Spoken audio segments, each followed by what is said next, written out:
Right. Even though we start by disagreeing, I do believe that together, as wealth management professionals, we have a bit of a fundamental question to answer to the clients. How do we bring back relevance for long-term wealth accumulation from the equity exposure? After all, this is supposed to be the best solution for long terms. Some Nobel Prizes did that, some great books did that, or wrote that, but we haven't seen that for a long period of time now. Quite some memories. So next-gen equities from Amundi is all about this. Basically trying to answer this question, bringing back a decent sense of relevance into the equity exposure. A decent sense of relevance basically means having a higher Sharpe ratio. That's what was the question for.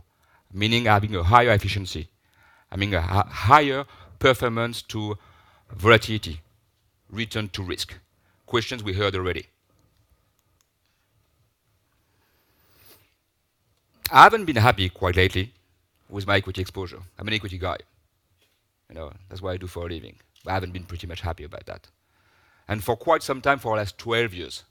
The fact is, when I look at the S&P 500, which is, by the way, the best of them all, my return has been pretty much this small for the last 12 years. No more than the yield we talked about before. However, what I've seen is a few heart attack, what I've had. A few worrisome nights. I haven't had basically pretty much wealth accumulation over the last 12 years. So I think we need to find some answers for that, or some new thinking about to tap this. Because it's not just the US, and it's not just the last 12 years or one decade. This is a chart of the MSCI world. So every single, let's say, developed markets, and if you put emerging market, that doesn't change a dime, that you can think of into this, and you have had not one, but 2 lost decades. And the only way you would have made money out of that from a directional beta standpoint would have been to both the lows of 03 and 09.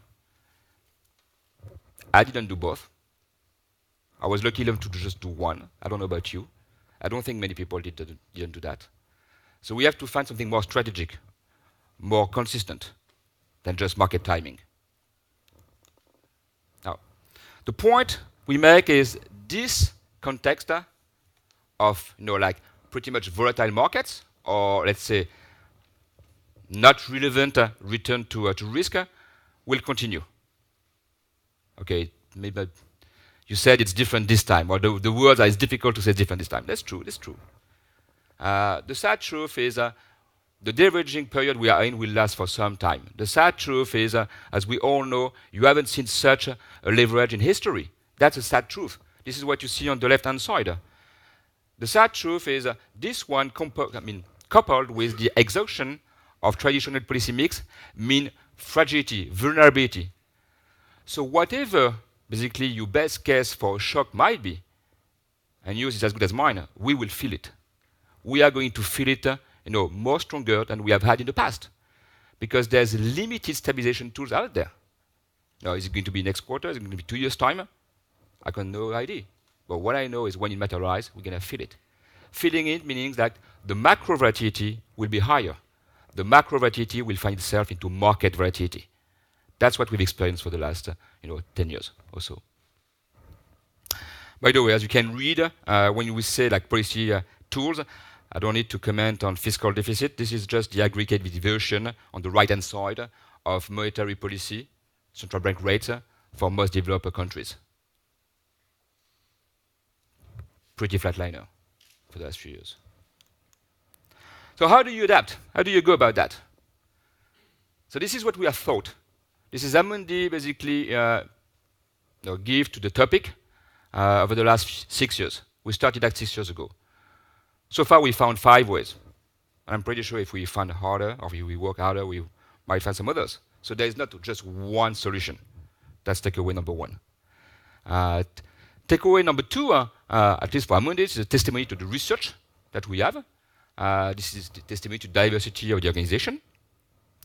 And it's a testimony that also you can have, let's say, different path to the same success. Now we're going to focus on the first 3. And yes, you heard some presentation already on minimum variance, and you're going to hear another one on risk parity. So the point here is we want to first and foremost forget about benchmarks. So use them to have a chat. Use them to, dialogue with your colleagues, because there's no better way than that. Use that to make a point of reference, but don't use them to actually construct your portfolio or more diversified portfolio. Don't do that. So what we mean by focus on sharp, we mean focus on total risk. So don't focus too much on relative risk. Focus on reducing your total risk, your absolute risk. So focus on increasing the return per unit of risk that you want to take from basically the equity market, and not just the excess return per se. It's good when you have it over a given period. The best excess return that you have had over the last 10 years didn't solve the lost decade issue that you just seen. Okay, so number one, minimum variance. I'm not going to repeat the speech. Yes, you got a number of, let's say, systematic quant perspective on this one, which we would disagree with. We reckon it takes a bit more than that. We reckon it takes discretionary perspective into that, or management in that. Yes, we agree. We reckon it takes fundamental insertion into the debate and not just run a statistical anomaly, which is low vol abnormal return. And yes, we also reckon that volatility is just one aspect of the risk. You want to have a more comprehensive perspective on risks, from factor to risk concentration. That would be minimum variance. The second one, minimum correlation. I don't think you ever questions, neither did I, question the average correlation within MSCI Europe. We take that for granted. No, we don't question it. It's about 50%. Okay? Now, if you construct a portfolio just aiming at reducing the correlation, you can basically reach something which is going to be about 20%. Now, we all understand that correlation is the mathematical term for diversification. We don't understand that if you reduce your average correlation, you get something which is less wobbly, which is more stable, which is what we're looking here for. Okay, that's basically number two. And yes, you have to blend that with fundamental thinking, risk parameter discussion, or scrutinizing. The third one, risk parity. We're going to have a discussion, a recon on asset allocation perspective. Here we're talking about equity bucket. So maybe efficiency is a big word. Maybe efficiency is too linked to this Nobel Prize. How about common sense? I've got 10 sectors, and I want the same risk stemming out of each one of them. That's what I want. I want to have the same risk stemming from my financials than I do from my staples, or from my IT. And this in 2002 and 2008. We all remember the dynamics of the IT sector and the financials in these periods. But across the cycle, across the range, I want to have the same risk stemming from each one of them. And then why not the same risk from each stock? So that's basically is, common sense or sound risk management perspective for us. Does it work? Or is it just a nice, potentially nice speech? Okay. You get the data here. You get data for the last, since 2003, on the global universe. The name of the game, once again, is to have a Sharpe ratio, so a return to risk, a performance to volatility, which is higher than your equivalent traditional index, market cap base. That's what you want. Okay?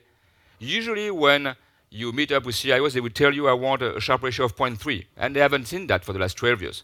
Here the goal is to have something which is at least 0.3 higher than the MSCI equivalent, to bring back a sense of relevance into the debate of long-term equity exposure.